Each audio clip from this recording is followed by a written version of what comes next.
नमस्कार विद्यार्थी मित्र.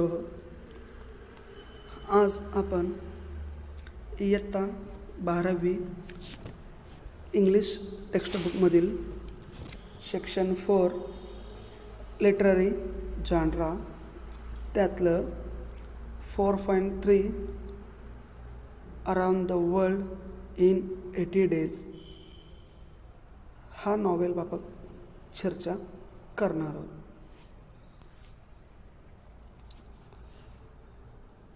अराउंड द वर्ल्ड इन 80 डेजचा रायटर आहे, ऑथर आहे जुलियस गॅब्रिएल व्हर्नी.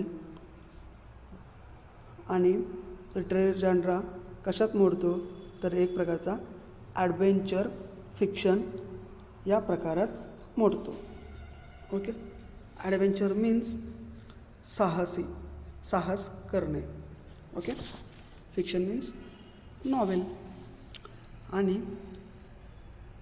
या नॉवेलची ओरिजिनल लँग्वेज आहे फ्रेंच भाषेमध्ये लिहिलेली नॉवेल आहे. आणि टायटल ओरिजिनल ले टूर डू मोंडे एन क्वाट्रे विंग्स जोर्स असा हा फ्रेंच लँग्वेजचा टायटल आहे.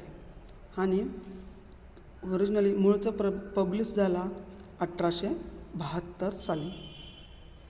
आणि आपल्यासमोर जे काही टेक्स्टबुक दिसतो म्हणजे नॉवेलचा एक बुक दिसतो around the world in 80 days म्हणून, हा इंग्लिशमध्ये ट्रान्सलेटेड केलेला आहे. ट्रान्सलेट केलेला व्यक्ती हा जुलियस गॅब्रिएल व्हर्नी हा आहे. आणि मूळचं या ऑथरला ट्रान्सलेटर म्हणून सुद्धा ओळखला जातो, फेमस वर्ल्ड सेकंड ट्रान्सलेटर म्हणून. ओके, आणि पब्लिश झाला इंग्लिश लँग्वेजमध्ये 1873 साली. ओके, पुढे आणि या नॉवेलमध्ये कोणकोणते कॅरेक्टर्स येतात, मेजर असेल किंवा मायनर. त्यातलं पहिला आहे मेजर कॅरेक्टर्समधला फिलियास फॉग. हा सेंट्रल ऑफ द कॅरेक्टर आहे. आणि पुढे जेन पासपार्टूट. आणि थर्ड वन आहे आवडा, एक स्त्री आहे, lady. Okay, fourth one detective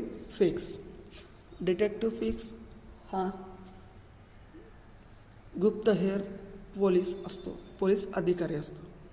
okay, मग मायनर कॅरेक्टरमध्ये जे काही रिफॉर्म क्लब मेंबर्स आहेत, लंडनमधील रिफॉर्म क्लब मेंबर्स आहेत, म्हणजे रिफॉर्म क्लब तिथे उपस्थित असलेले जे काही मेंबर्स म्हणजे सदस्य, त्यांची नावं मायनर कॅरेक्टर्समध्ये येतात. पुढे आणि या नॉवेलची मेजर थीम्स काय, सेंट्रल ऑफ द स्टोरी किंवा सेंट्रल ऑफ आयडिया.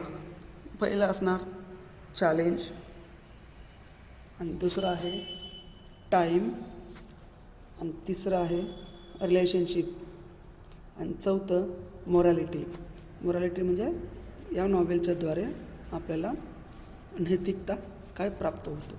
ओके, अशा प्रकारे चारही थीम्सवर ही नॉवेल आधारलेली आहे. पुढे मग रिफॉर्म क्लब मेंबर्स कोण कोण आहेत, फिलियास फॉग एक असतो, दुसरं थॉमस फ्लॅंगन एक आहे, सॅम्युएल फॅलेंटिन आणि जॉन सिल्वेर. ओके, मग काय नेमकं त्या टायटलचा around the world in 80 days म्हणून, तर टायटलचा अर्थ असा होतो संपूर्ण जगाचा प्रवास 80 दिवसात पूर्ण करणे. ओके, मग चला मग नॉवेलची जे काही मूळ स्टोरी आहे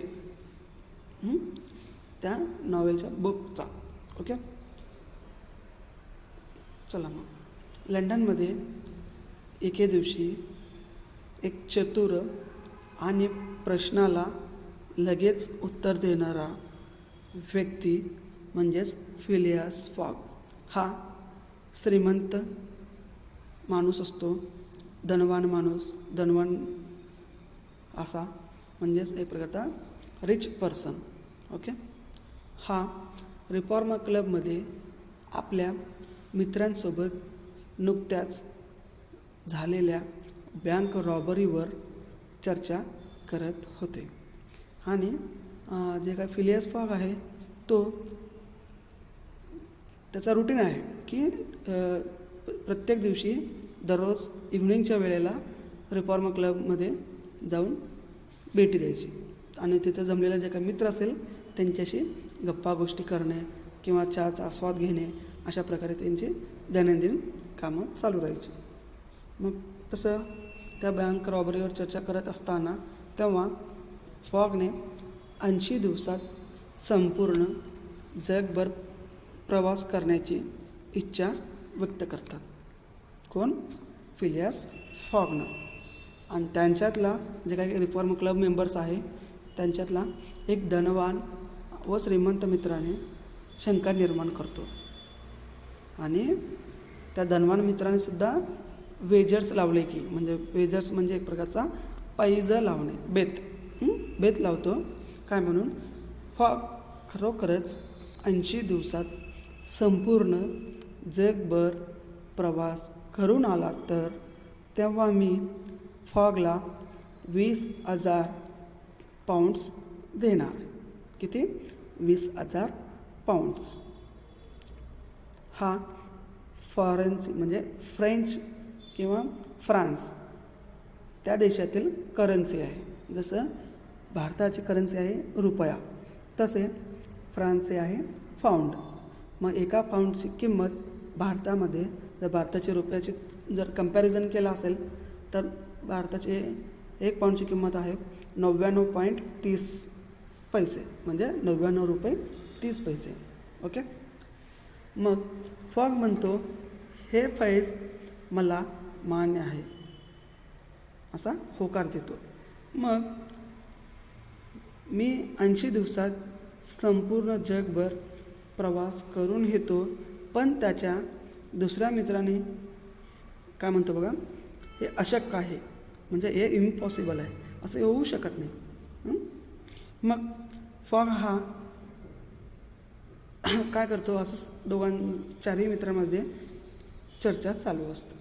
मग विचार करा, आत्ताचा युग आहे आधुनिकतेचा युग, म्हणजेच 21st सेंचुरी. नॉवेल घडलं कधी? 19th सेंचुरीमध्ये. तेव्हा प्रवासाची साधने म्हणजे लांबच्या प्रवासासाठी एक प्रकारचा समुद्री जहाजाने प्रवास करावा लागत होता आणि दुसरं म्हणजे रेल्वेचा प्रवास. आत्तासारखं विमानाचा प्रवास किंवा हेलिकॉप्टरचा अशा प्रकारचे प्रवासाचे साधने 19व्या शतकामध्ये नव्हते. म्हणून त्यांच्या मित्राने म्हणत होता हे इम्पॉसिबल आहे. ओके. मग फॉग हा 80 दिवसाच्या प्रवासासाठी आपल्या मित्रांचा निरोप घेतो. कोणकोणत्या मित्रांचा? थॉमस फ्लॅंगनचा, सॅम्युएल फॅलेंटिनचा, जॉन सेल्वेनचा. ओके. कोणताही वेळ व्यर्थ न घालवता दुसऱ्या दिवशी म्हणजेच 2 ऑक्टोबर 1872च्या दिवशी फॉगने आपल्या जे काही सहकारी मित्र आणि जिवलग असणारा पासपार्टूट सोबत आपल्या प्रवासाला सुरुवात करतो. कधी? 2 ऑक्टोबर 1872 दिवशी. ओके. आणि मूळचं जे काही लंडनमधून प्रवासाला सुरुवात करतात रात्रीच्या 9:15 वाजता सुमारास. ओके. पुढे समोर स्क्रीनवर दिसतो हॉट हेअर बलून हा आहे. ओके. हॉट हेअर बलून एक गरम आवाज असणाऱ्या फुगेत दोघेही बसतात. कोणकोणते दोघं? फॉग आणि पासपार्टू आपल्या प्रवासाला सुरुवात करतात. पहिल्यांदा इंग्लंडमधील लंडनकडून असलेलं जे काही पॅरिस दिशेला पॅरिस शहराकडे निघतात. ओके. पॅरिसला पोहोचल्यानंतर त्यांना सुंदर एक अशा आयफेल टावरच्या दर्शन होतो. समोर जे काही टावर दिसतो तो लंडनमधील पॅरिस शहरातील असलेला आयफेल टावर आहे. मग फॉगला चांगल्या प्रकारे व जवळून पाहायचा असतो, म्हणून त्या गरम हवा फुग्याला त्या टावरजवळ नेतात. आणि जसं जसं टावरजवळ येत असतो तसे अचानकच जे काही गरम हवाचा फुगा आहे त्या टावरमध्ये अडकतो. ओके. आणि दोघेही सुद्धा मदतीसाठी आरडाओरडा करत असतात. ओके. आरडाओरडा करतात. पुढे तितक्यातच जे काही रेस्क्यू करणारे टीम असेल, म्हणजेच रक्षण करणारे यंत्रणा, रक्षण करणारे लोक, काही व्यक्ती तिथे पोचतात. कुठे? आयफेल टावरकडे. एका भल्या मोठ्या शिडीच्या मदतीने, म्हणजे एक प्रकारची लॅडर म्हणजे शिडी, त्या शिडीच्या मदतीने फॉग आणि पासपार्टू यांना वाचवतात. टावरच्या संकटातून मुक्त होण्यास त्यांना आवश्यकतेपेक्षा जास्त वेळ लागला होता. ओके. असं जसे टावर दिसते त्या टावरमधून सुटका होण्यासाठी त्यांना आवश्यकतेपेक्षा जास्त वेळ लागतो. ओके. यामुळेच फॉग आणि पासपार्टू हे जे काही रक्षण केलेल्या यंत्रणेला आभारी म्हणतात, थँक्स सांगतात त्यांना. आणि पुढे एका समुद्री जहाजात बसून समुद्रामार्गे पुढच्या प्रवासाला निघतात. पुढचा टप्पा, पहिल्याचा टप्पा काय होता? पहिल्याचा प्रवास हा लंडनमधील आयफेल टावरला भेट दिलेला. आणि दुसरा टप्पा आहे हा एका इजिप्त दिशेचा असतो. ओके. आणि मूळचा लंडनमधून जे काही प्रवासाची सुरुवात करतात तो पूर्व दिशेला प्रवास सुरुवात करतात. तसे इजिप्त या देशाला भेटी देतात. आणि जसं इजिप्तला पोहोचल्यानंतर दोघेही शहर फिरत असताना तिथे प्रसिद्ध असलेल्या सिम्फिक्सचा मूर्ती आणि गिझा पिरॅमिडजवळ पोचले. आहे सिम्फिक्सचा मूर्ती. ओके. आणि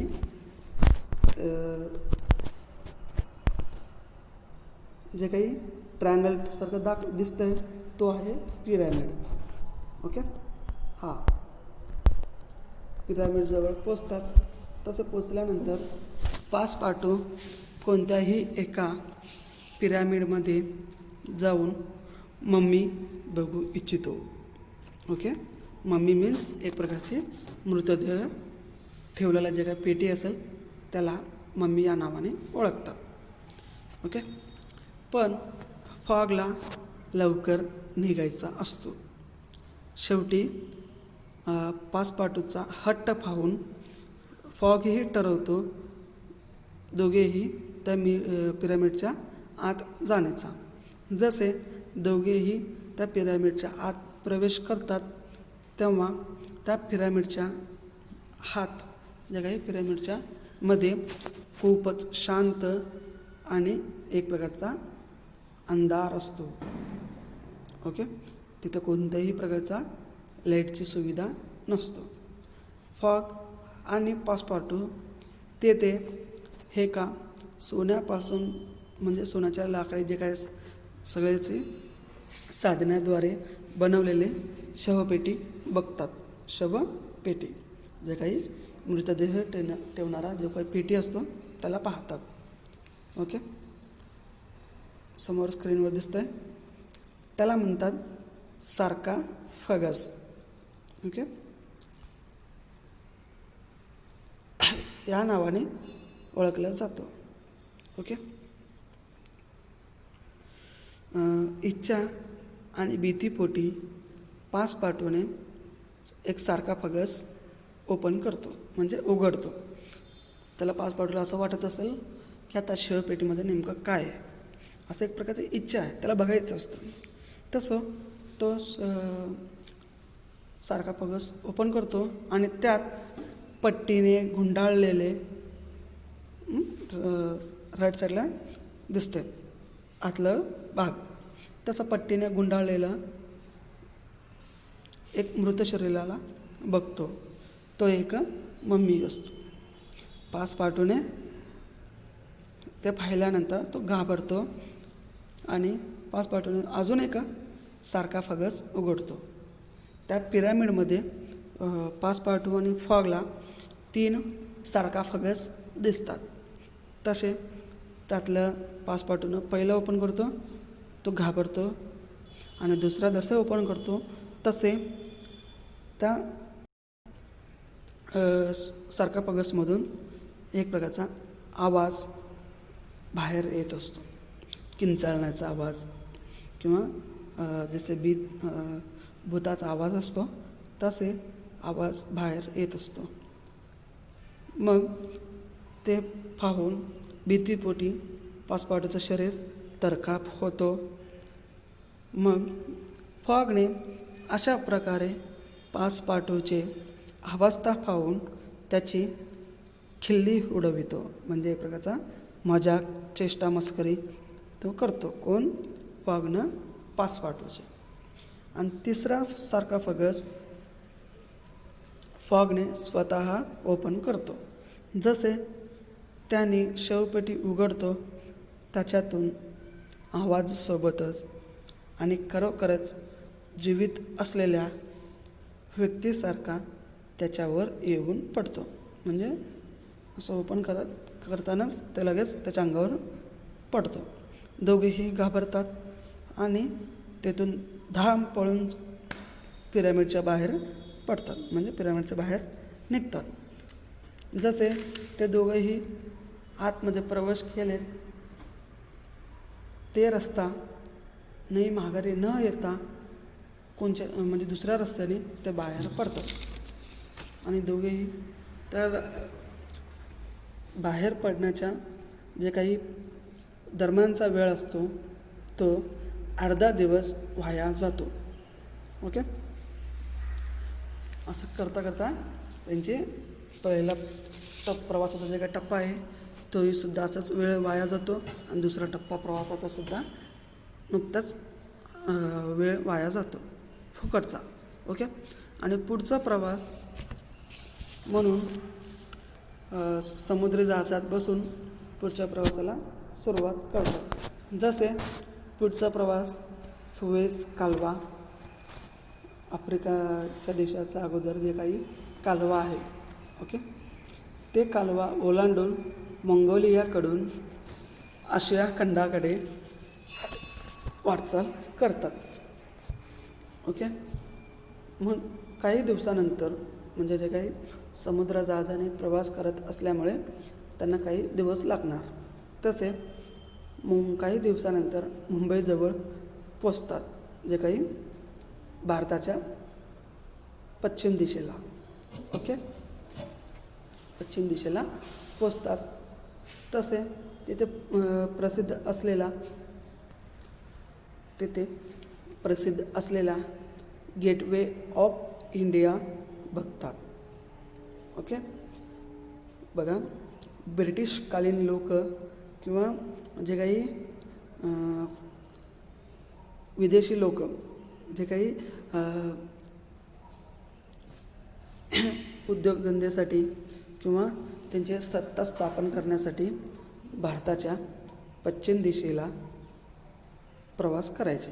तिथंच आपली जे काही बंदर आहे मुंबईचा, बॉम्बेचा, पूर्वी बॉम्बे म्हणून या नावाने ओळखलं जायचं, त्या बॉम्बेच्या बंदराजवळ उतरत असे आणि भारतामध्ये वेगवेगळ्या प्रकारचे व्यापार सुरुवात करत होते. तसेच पासपाटू फॉगसुद्धा मुंबईलाच पोचतात. ओके, तेव्हाचे बॉम्बे. मग तिथे असलेला जे काही बॉम्बेच्या गेटवे ऑफ इंडियाजवळचा तिथले रस्ते किंवा रस्त्यावरील लोक आणि अनेक प्रकारच्या छोट्या मोठ्या वाहनांना पाहून त्या दोघांना त्या रस्त्यावर चालण्यास कासावीस होतात. ते इतका गर्दी कधी पाहिलेला नसतात. कारण का, जे काही त्यांचा देश आहे फ्रान्स आहे, तिथे भारतासारख्या जास्त लोकसंख्या राहत नव्हते. आपल्याला माहीत आहे भारत हा पॉप्युलेशनच्या बाबतीत, लोकसंख्येच्या बाबतीत दुसरा क्रमांक लागतो. ओके, त्यामुळं त्यांना एक प्रकारचा गर्दी असा कधी पाहिलेला नसतो. त्यामुळं त्यांना रस्त्यात चालण्यास अडचण निर्माण होतो. आणि जवळच असलेला जे काही गेटवे ऑफ इंडियाकडून निघालेले जे काही दोघे होते, त्यांना ब्रिटिशकालीन निर्माण केलेल्या विटी रेल्वे स्टेशनला पोचतात. ओके, 1800च्या दरम्यान 1853 साली भारतामध्ये पहिली रेल्वे सुरू झालेली होती, मुंबई ते ठाणे या दरम्यान. तसे ब्रिटिश कालखंडामध्ये बांधलेला जे काही रेल्वे स्टेशन होता विटी नावाचा, त्या स्टेशनला पोचतात. ओके, फॉगने भारतात प्रसिद्ध असलेल्या शहरांपैकी दिल्ली, आग्रा, कलकत्ता याविषयी खूप काही वाचलेला होता आणि त्याला हे सर्व शहरे पाहण्याची उत्सुकता निर्माण होतो. कारण का, तो याच्या अगोदर भारताविषयी सगळं काही वाचलेला होता, म्हणून तो सध्या आता भारतामध्येच आहे. म्हणून त्या भारतातील जे काही प्रसिद्ध शहरे आहेत, प्रसिद्ध जे काही वास्तू आहेत, ते पाहण्याची त्याला उत्सुकता निर्माण होते. ओके, आणि पुढे काय होतं बघा, पुढे दोघेही दिल्लीला जाणारे रेल्वेमध्ये बसतात. आग्रा दिल्लीमध्ये असलेला, दिल्लीजवळ असलेला आग्रा येथे जगप्रसिद्ध असलेला ताजमहल पाहतात. ताजमहल हा जगातील 7 आश्चर्यांपैकी एक आहे. पुढे मग ते ताजमहल पाहतात, जवळून पाहतात. पांढरा शुभ्र असा संगमरवराने बनवलेला ताजमहल बघतात, तोही एकदम जवळनं. ओके, तसे मग ताजमहल बघितल्यानंतर पुढे रेल्वेने प्रवास करत पुढे सिटी ऑफ जॉय असलेल्या कलकत्त्याच्या दिशेने प्रवास करतात. ओके, कलकत्ताच्या दिशेने प्रवास करतात. पासपार्टू आणि फॉग हे हावडा ब्रिज पाहतात. आपल्यासमोर दिसतंय तो आहे हावडा ब्रिज. ओके, व हे ब्रिज जवळपास 250 वर्षापूर्वीचा असतो. आणि पुढील रेल्वेचा प्रवास करत असताना, म्हणजे रेल्वेमध्ये हे दोघंही बसताना म्हणजे प्रवास करताना, त्यांच्या शेजारी बसलेला एका व्यक्तीने भारतातील प्रसिद्ध असलेल्या जंगलाविषयी सांगतो. जंगल मीन्स फॉरेस्ट. त्या फॉरेस्टविषयी सांगत असतो. तेव्हा फॉग आणि पासपार्टू लगेचच दुसऱ्या दिवशी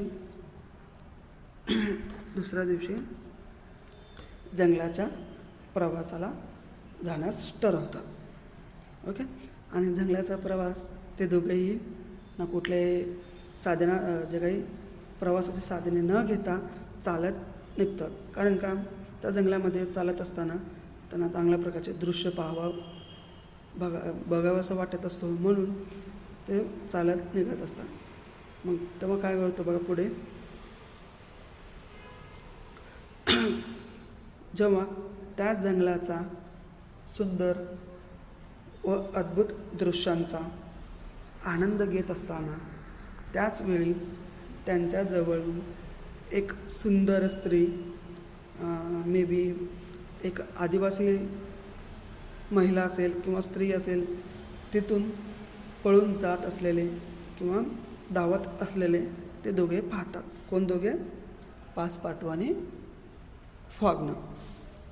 मग तेव्हा जसं पाहिल्यानंतर त्या स्त्रीच्या पाठीमागे काही गुंड लोक, म्हणजे काही गुंड म्हणजे एक प्रकारचा डाकू लोक, डाकू गुन्हेगारी करणारे असे तिची पाठलाग करत असतात. तसं पाठलाग करत असताना फॉग आणि पासपाटू त्या गुंड लोकांशी लढाई करून किंवा त्यांच्याशी भांडून त्या स्त्रीला वाचवतात, म्हणजे त्या स्त्रीचा रक्षण करतात. ओके.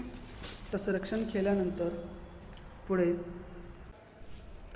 तसे त्या स्त्रीचे रक्षण केल्यानंतर फॉगने त्या स्त्रीला म्हणतो, घाबरू नका मिस, तुम्ही आता सुरक्षित आहात, असे फॉगने आवडाला म्हणतो. मग त्या स्त्रीनं त्या दोघांचाही आभार मानते.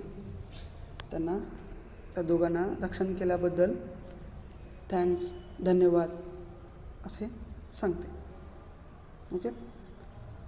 आणि पुढे त्या स्त्रीनं सांगते की तिचं नाव आवडा आहे. ओके. तिसरा कॅरेक्टर आलेला आहे आणि तिचा कोणताही कुटुंब, घर, दार नाही, तसंच ती एकटीच राहते.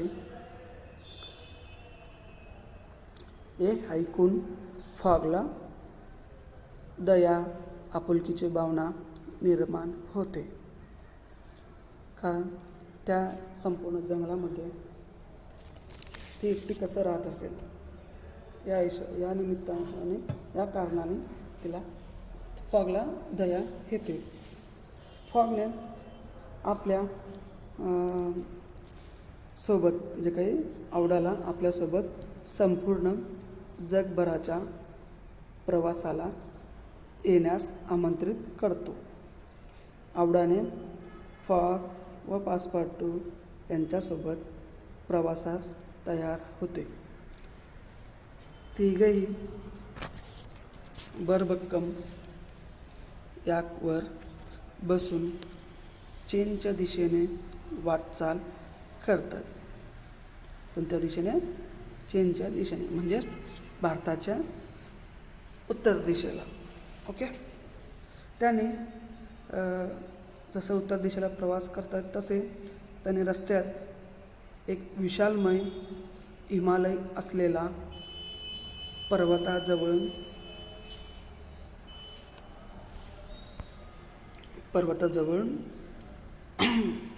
प्रवास करत असताना फॉग आणि आवडा एक दुसऱ्याला पसंत करतात. ओके. समोर आपल्याला स्क्रीनवर दिसतो तो आहे याक. याक मीन्स एक प्रकारचा, जसं एक प्रवासाचं साधन आहे बर्फाळ प्रदेशामध्ये असलेला, आणि तो आशिया खंडातील काही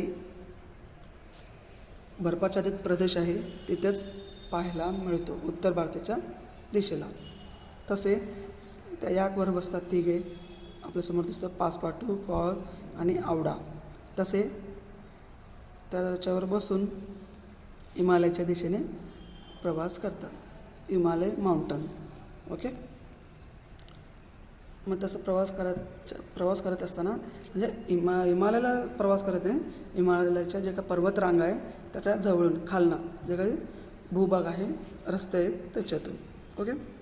त्या रस्त्यामध्ये प्रवास करत असताना फॉग आणि आवडा दोघेही एकमेकांना चांगल्या प्रकारे ओळखतात, चांगल्या प्रकारे दोघांना एकमेकांना पसंत करून घेतात. ओके. जेव्हा त्यांना त्यांच्यासमोर चीनची भिंत दिसते, जसं हिमालय ओलांडून पुढे जात असताना नेपाळच्या होऊन त्यांना एक भली मोठी भिंत दिसते, तेव्हा त्यांना वाटते की आपण चीनला पोचलो. हा आहे चीनचा चायना वॉल. ओके. एवढा इतका मोठा चिनी भिंतला पाहून आश्चर्यचकित होते, जो पूर्ण क्षेत्रामध्ये पसरलेला होता. आवडाला तर विश्वास बसत नव्हता हे सगळं चिनी भिंत पाहून. आणि पुढे त्यांना सण उत्सव साजरे करणारे, जे काही ट्रॅडिशनल डेज असेल त्याची सेलिब्रेट करणारे काही लोक त्यांना दिसतात. आणि काही लोकांना हे पाहतात. कोण पाहतात? पासपाटो, फॉग, आवडा हे तिघेही त्या लोकांना पाहतात. त्या लोकांनी यांचा अतिथीचा स्वीकार करत होते. अतिथींचा स्वीकार करतात आणि त्या लोकांनी चिनी गाण्यावर नाचवू लागतात. जे काही ट्रॅडिशनल सॉन्ग असेल त्या ट्रॅडिशनल सॉन्गवरती नाचत गायत असतात. फॉग आणि आवडा आणि पासपाटूस स्वतः त्या उत्सवात सामील होतात. कारण आवडाला खुश करायचा असतो. म्हणजे एक प्रकारचं तिला जे काही याच्या अगोदर जे काही घडलेल्या घडामोडी आहेत ते विसरून जाण्यासाठी, त्याने त्याला खुशीसाठी, आनंदासाठी त्या उत्सवात सामील होतात. आनंदाने चिनी वस्त्रे परिधान करून आवडाने फॉगसोबत नाचवू लागते. आपल्यासमोर स्क्रीनवर दिसतं आहे चिनी वस्त्र. ओके. आणि हा आहे जे काही तिबेट म्हणतो चीनमधील, तिथला एक प्रसिद्ध असं मंदिर आहे. मंदिर असं आपण म्हणूया. त्या मंदिरासारखं तिथे एक प्रकारचं ट्रॅडिशनल इव्हेंट्स होत असतात. ट्रॅडिशनल कल्चरिटी जे काही प्रोग्राम असतात त्याचे डान्सिंग किंवा सिंगिंग या अशा प्रकारे कार्यक्रम चालू असतात. ओके. पुढे ते झाल्यानंतर एक दिवसभर तिथे राहतात. चांगल्या प्रकारे पंचपक्वान्न जेवण वगैरे करतात. चांगल्या प्रकारे नाचून गाणं वगैरे सगळं करतात. आणि पुढचा प्रवास दुसऱ्या दिवशी पुढचा प्रवास त्याला निघतात. तसे पुढचा प्रवास असतो किंवा पुढचा टप्पा आहे सिंगापूर शहरात असलेला एक प्रसिद्ध असा सिटी. म्हणजे एक प्रकारचा सिंगापूर हा सिटीसाठी ओळखला जातो. त्यातल्या सिटीला एक असलेला जे काही भल्या मोठ्या बिल्डिंग्स किंवा अपार्टमेंट्स या प्रकारे. ओके. टावरसारखा एक प्रकारचा मोठमोठे इमारत आपल्याला पाहायला भेटतात. तसे सिंगापूर बघतात आणि पुढे हाँगकाँग, जपान हेही सुद्धा पाहतात. आणि पुढचा प्रवास हा समुद्र जहाजाद्वारे अमेरिकेत पोचण्यासाठी तिघेही समुद्र जहाजात बसून निळा समुद्र, चिनी लोक आणि सिंगापूर हे सगळं काही आवडासाठी एक प्रकारचा स्वप्नासारखं वाटत होता. आणि पण असे का तिला वाटत असेल स्वप्नासारखं? कारण का ती फॉरेस्टमध्ये एकटीच राहायची आणि ते फॉरेस्ट सोडून, ते जंगल सोडून इतर बाहेर कोणताही प्रदेश पाहिलेला नव्हता. म्हणून तिला हे सगळं काही स्वप्नासारखं वाटत होता. तितक्यात पासपाटू म्हणतो की माझ्या आयुष्यात एकदा तरी अमेरिकेला भेट द्यावं असे म्हणून. आणि तिघंही न्यूयॉर्क शहरातील ॲलिस आयलँडवर उतरतात. ॲलिस आयलँडला पोचतात. ओके. तिथे पोचल्यानंतर ते तिघंही एक वास्तू बघतात. ओके. तो एक विशालमय असलेला हिरव्या रंगाचा स्टॅच्यू ऑफ लिबर्टी होता. समोर स्क्रीनवर दिसतो हा न्यूयॉर्क, अमेरिकेतील न्यूयॉर्क शहर आहे. तो आहे ॲलिस आयलँड. म्हणजे आयलँड मीन्स एक प्रकारचा बेट.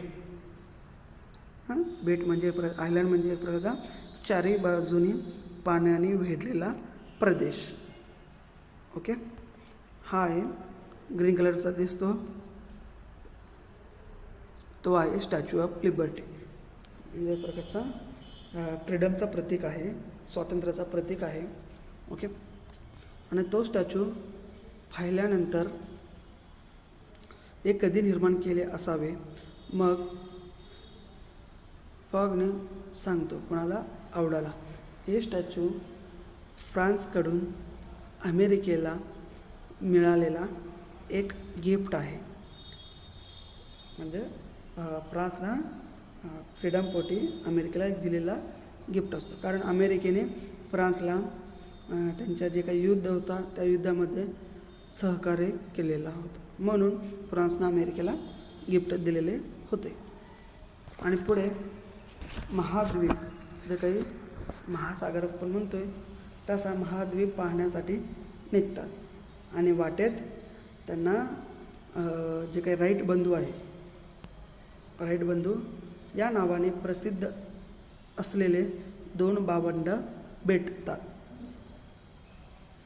मग हे कोण आहेत राईट ब्रदर्स म्हणजे राईट बंधू?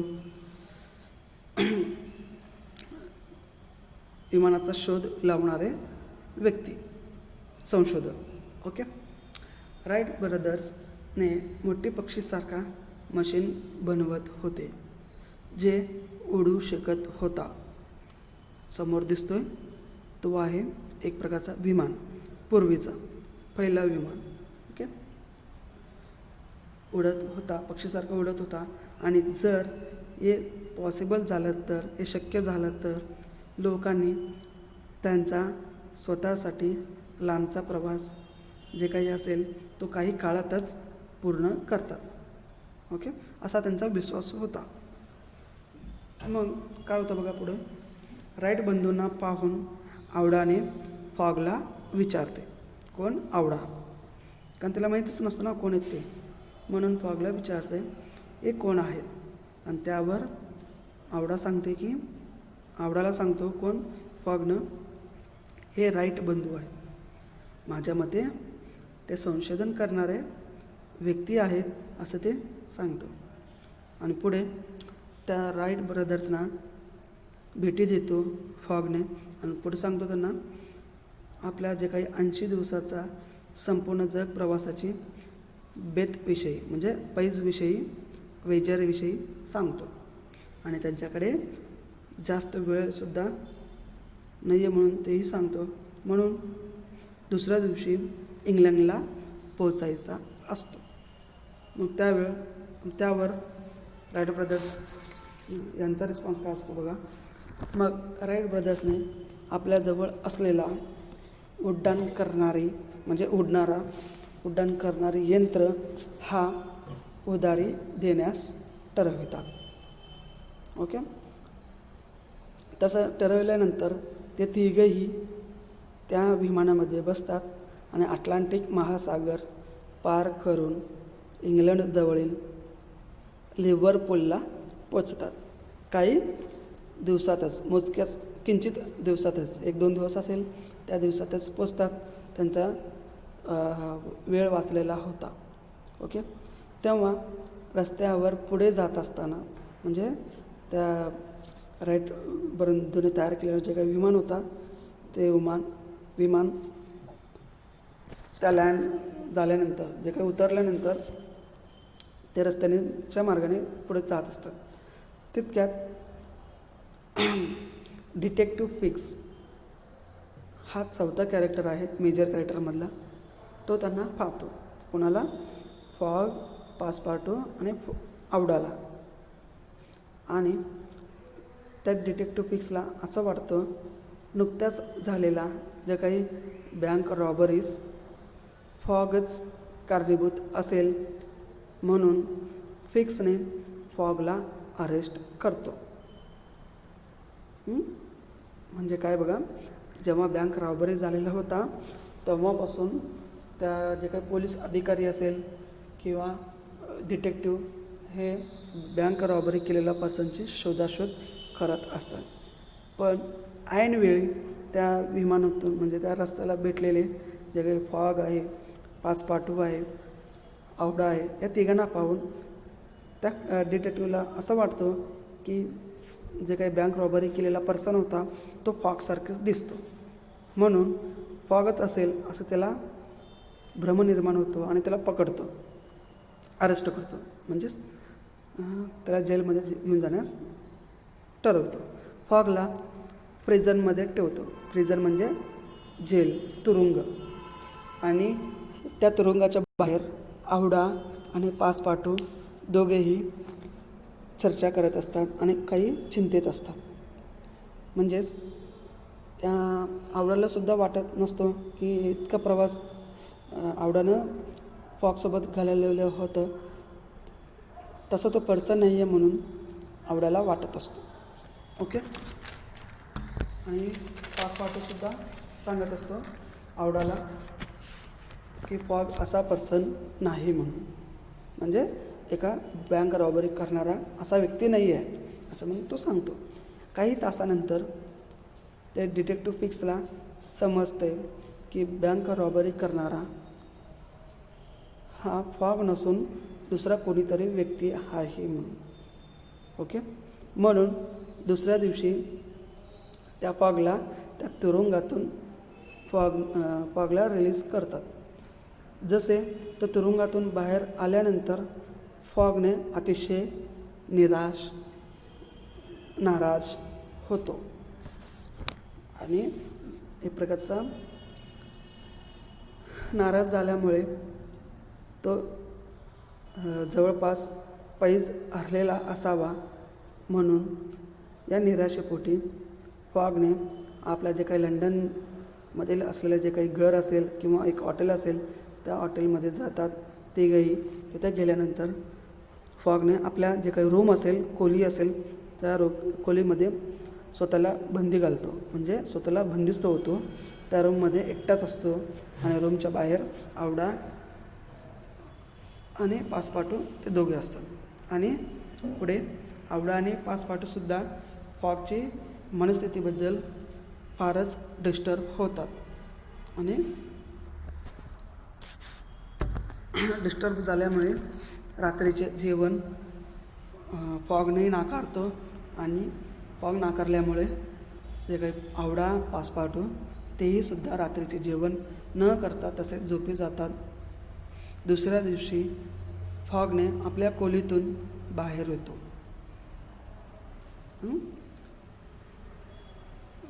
कारण का एक प्रकारचा डिसअपॉइंटमेंट झाल्यामुळे किती दिवस म्हणून आपण खोलीमध्ये राहणार, आणि त्याला आठवण येतो की एक आश्वासन दिलेलं होता कोणाला, आवडाला, म्हणजे एक प्रकारचा संपूर्ण जगाचा प्रवास किंवा चांगले लाईफ आवडाला देतो म्हणून सांगितलेला असतो.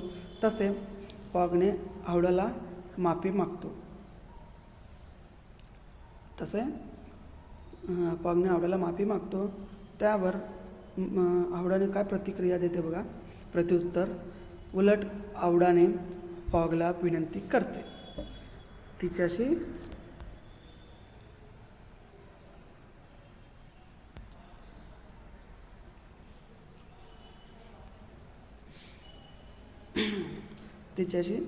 लग्न करण्यास. ओके.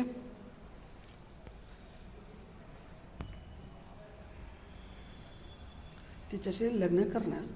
मग त्यावर हे सगळं ऐकून फॉग अतिशय खुश होतो, कारण फॉगलासुद्धा आवडाशी लग्न करायचा असतो, पण तो कधी सांगितलेला नसतो. उलट त्या आवडाने त्याला मागणी घातल्यानंतर तो अतिशय खुश होतो आणि लग्नास सहमत देतो. आणि लगेच फॉगने आपला पासपाटूला लग्नाच्या तयारीसाठी त्या जे काही चर्चमधील असलेला जे काही प्रिस्ट होता त्यांना भेटण्यास सांगतो, म्हणजे चर्चमधील असलेला धर्माधिकारी. ओके. बघा, तसे फॉगनं जे काही आपण संपूर्ण जगाचा प्रवास 80 दिवसाचा जे काही वेजर होता तो कम्प्लिटली विसरून जातो. अतिशय आनंदीपोटी जे काही लग्नाची मागणी असल्यामुळं सगळं विसरून जाऊन पुढे तो लग्नास तयारी असताना त्या फॉगला तिथं पाठवतो. तो दिवस 22 डिसेंबर आहे असे समजतो. कोण? फॉगला. आणि तो वार सोमवार आहे असं तिघांना वाटतो. मग पासपाटू चर्चमधील प्रिस्टला भेटण्यासाठी जातो आणि जे काही चर्चच्या सभागृहात आल्यानंतर तिथे कोणीही किंवा कोणताही व्यक्ती पासपाटूला दिसत नाही. काही वेळ तिथे थांबतो. कोण? पासपाटू त्या सभागृहामध्ये. तसे तो थांबल्यानंतर इकडे तिकडे पाहिल्यानंतर त्याच्या लक्षात येते की तो दिवस 21 डिसेंबर होता म्हणून, म्हणजेच एक प्रकारचा रविवारचा दिवस. 22 डिसेंबर सोमवारी आहे असं त्यांना वाटतो, पण तो मूळचा दिवस होता 21 डिसेंबरचा, म्हणजेच रविवारचा. मग रविवारी असल्यामुळं जे काही चर्च असेल त्यांना सुट्टी असतो, मग चर्चला कोणीही येत नसतात.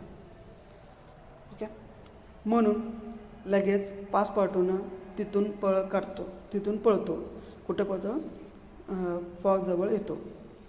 तसे फॉगजवळ आल्यानंतर जास्त काही न बोलता पासपाटूने फॉगची जे काही फॉग आहे त्याची कॉलर पकडतो, म्हणजे असं गच्ची पकडतो, त्याला घराच्या बाहेर रस्त्यावर हाणतो, म्हणजे रस्त्यावर घेऊन येतो आणि जे काही रस्त्यावर असलेला एक कॅबमध्ये त्याला बसवितो आणि त्या कॅबवाल्याला म्हणजे एक प्रकारच्या कारला, त्या कार चालवणारा जे काही ड्रायव्हर असेल त्याला जास्त पैसे देऊन इंग्लंडमधील रिफॉर्म क्लबला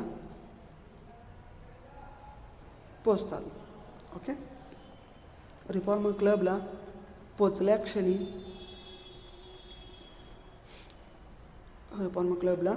क्षणी तिथे फॉगचे मित्र फॉगला पाहून आश्चर्यचकित होतात. फॉग हा ठरलेला 80 दिवसापेक्षा एक दिवस अगोदर रिफॉर्म क्लबला पोचलेला हे ऐकून धक्काच बसतो. ओके. कोणाला? फॉगला. ओके. मग जे काय वेजर होता 20,000 पाऊंडचा, हा पैज जिंकल्यामुळे इतका जे काही रिवॉर्ड आहे तो फॉगला दिला जातो. फॉगला त्याने जे काही त्या पैशाने त्याला काही आनंद मिळत नसतो किंवा मिळालेला नव्हता, कारण फॉगला पैज जिंकायची होते, पैसे नाही. कारण फॉग ऑलरेडी रिच पर्सन आहे, श्रीमंत व्यक्ती आहे, त्याला पैशाची काय गरज लागली असते? काही नाही. फक्त त्याला जो काही दिलेला जे काही शब्द होता, दिलेला जे काही वचन होता, काय वचन होता? की तो संपूर्ण जगाचा प्रवास 80 दिवसात पूर्ण करून येतो म्हणून. तोच दिलेला शब्द जिंकायचा होता, तसे तो जिंकलेला आहे. मग फॉगला 80 दिवसाच्या प्रवासाला किती खर्च आला असेल? तर जवळपास 19,000 पाऊंड्स इतका खर्च आलेला होता. ओके. मग जे काही राहिलेला जे काही 1,000 पाऊंड्स आहे तो फॉगने पासपाटूला थोडे काही पैसे देतो आणि जे काही डिटेक्टिव्ह फिक्स आहे त्यांना काहीतरी मदत करतो आणि त्यासोबत त्या आवडाशी लग्न ठरलेलं असल्यामुळं त्या लग्नाच्या तयारीचा खर्चही त्या खर्च बाजूला ठेवलेला असतो. ओके. पुढे फॉगने ही पैज खरोखरच आवडामुळे जिंकलो हे समजते. बघा, कारण काय असेल? आवडाने जर लग्नाची मागणी जर केली नसेल तर मी घरातच राहायचो आणि योग्य वेळी रिफॉर्म क्लबला पोचले नसतो. म्हणून फॉगने आवडाची कृतज्ञता व्यक्त करतो. पण हे सत्य आहे, जर आवडाने जर लग्नाची मागणी जर घातली नसते तर फॉगने पासपाटूला त्या चर्चमध्ये पाठवलेला नसता. ओके. फॉगने या 80 दिवसाचा संपूर्ण जगभराचा प्रवासात पैजपेक्षा अति आनंद देणारा गोष्ट म्हणजे आवडा. काय संपूर्ण जगाचा जे काही प्रवास केलेला होता त्या प्रवासाचा आनंदापेक्षा त्याला भेटलेली जे काही स्त्री होती आवडा नावाची, तीच अतिशय आनंद देणारी गोष्ट होती. कारण ती सुंदर अशी आणि तेजस्वी रूप असलेला आवडा ही बायको म्हणून त्याला गिफ्ट म्हणून मिळालेली होती. याच्यापेक्षा त्याला काय हवं होता. ओके. मग आवडासाठी फॉगने वाटेल ते करायला तयार होता. आवडा जर जे काही सांगेल, जे काही विचारेल, त्याच्यासाठी त्यानं सगळं काही करायला तयार होता. अशा प्रकारे कादंबरीचा शेवट होतो. या नॉवेलचा एंड होतो. The novel written by Julius Gabriel Verne. Okay. चला मग इथं आपण थांबूया.